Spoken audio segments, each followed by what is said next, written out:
Pendekatan objektif di novel Sang Pemimpi karya Andrea Hinata yaitu Assalamualaikum warahmatullahi wabarakatuh. Kembali lagi di channel YouTube saya, Ekawati.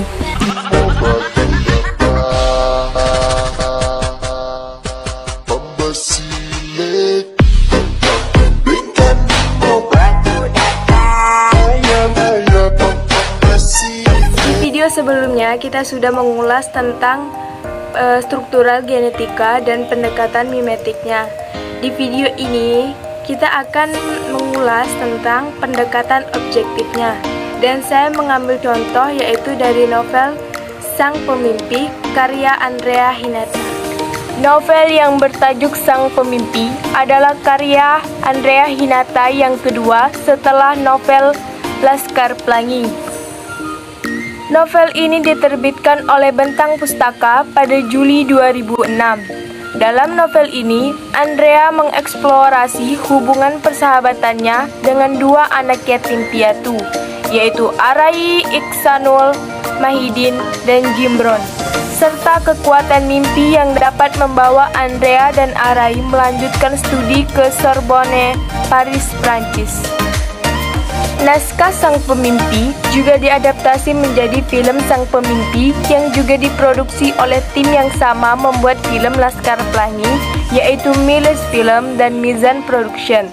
Film ini dirilis tahun 2009.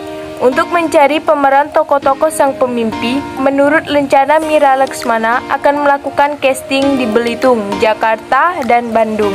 Pendekatan objektif di novel Sang Pemimpi karya Andrea Hinata yaitu pendekatan objektif yang berada di novel karya Andrea Hinata, yaitu yang pertama tema.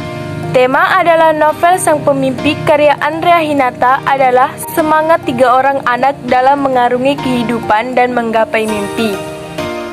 Yang kedua yaitu tokoh dan penokohan. Ada banyak sekali tokoh di dalam novel Sang Pemimpi ini.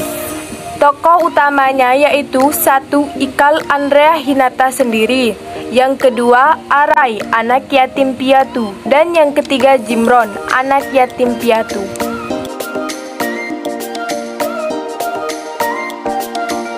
Yang ketiga yaitu alur. Alur dalam suatu cerita fiksi pada umumnya adalah rangkaian cerita yang dibentuk oleh tahapan-tahapan peristiwa sehingga menjalin suatu cerita yang utuh. Alur yang digunakan di dalam novel Sang Pemimpi karya Andrea Hinata ini adalah alur campuran, tetapi banyak menggunakan alur maju. Alur maju dimulai ketika pengarang menceritakan kenakalan remaja yang digambarkan pada tokoh tiga sahabat yaitu Ikal, Arai, dan Jimron. Yang keempat yaitu latar atau setting, yaitu ada latar tempat, salah satunya di gudang peti es.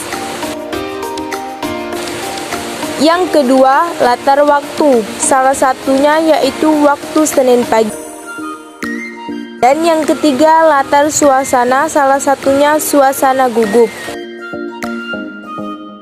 Yang kelima yaitu gaya bahasa seperti hiperbola, personifikasi, perumpamaan, metafora, pars pro toto, ironi, alegori, asosiasi, repetisi, dan antitesis.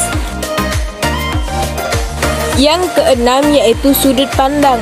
Sudut pandang merupakan cara penempatan diri pengarang mengambil bagian dari sebuah rangkaian kejadian secara langsung atau sebagai pengamat objek di seluruh peristiwa dalam cerita.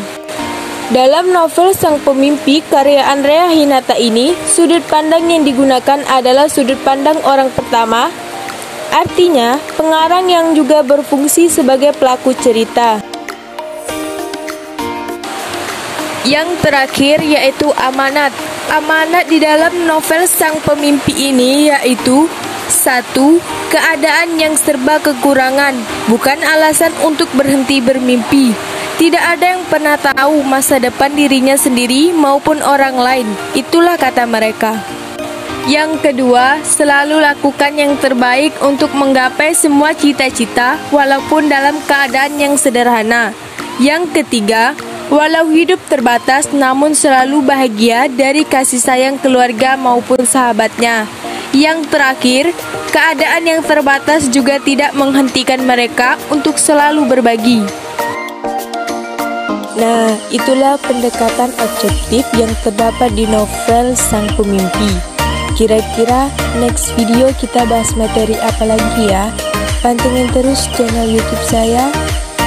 Dan jangan lupa like, comment, and subscribe, serta hidupkan tanda loncengnya. Wassalamualaikum warahmatullahi wabarakatuh.